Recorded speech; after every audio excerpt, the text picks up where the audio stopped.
હિંમતનગરના સહકારીજી road પર આવેલા અનંતેશ્વર મહાદેવ મંદિર પાસે આજે તંત્ર દ્વારા દબાણ હટાવવાની કાર્યવાહી હાથ ધરવામાં આવી હતી।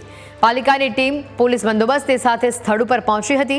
મંદિર પાસે સ્થાનિકો અને મંદિરના ટ્રસ્ટીઓએ રામધૂન શરૂ કરીને વિરોધ નોંધાવ્યો હતો। વિશ્વ હિન્દુ પરિષદના કાર્યકરો અને આ વિસ્તારના કોર્પોરેટરો પણ વિરોધમાં જોડાયા હતા। 2 કલાક સુધી ચાલેલા વિરોધ બાદ પાલિકાની ટીમે કાર્યવાહી મુલતવી રાખી છે।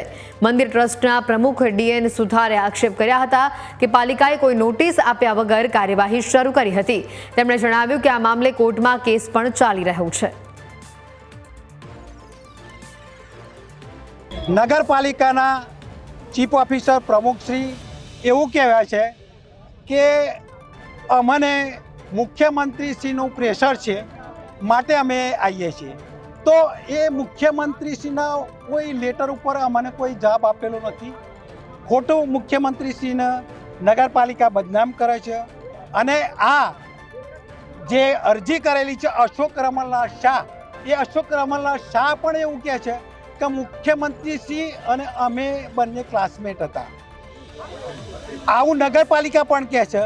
તો એનું વારંવાર દબાણ છે મુખ્યમંત્રીશ્રીનું, માટે અમે આવીએ છીએ। અમને કોઈ તોડવામાં રસ નથી। આજે પણ આવ્યા છીએ, એ કોઈ પણ જાતનો ડિમોલેશન ઓર્ડર વગર આવેલા છીએ।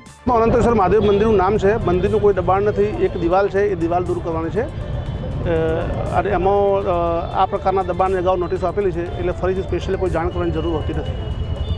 ના, એવું કોઈ દબાણ મુખ્યમંત્રી સાહેબનું ના હોય।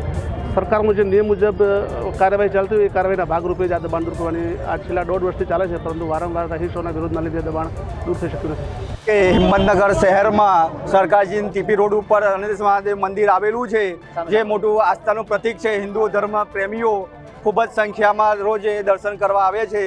જ્યારે તંત્રના ટીમ દ્વારા ખોટી રીતે મંદિરની જગ્યા પચાવી પાડવા અને ખોટી રીતે મંદિરનું તોડવા માટે એ લોકો તંત્રનું દબાણ વારંવાર આવી રહ્યું છે।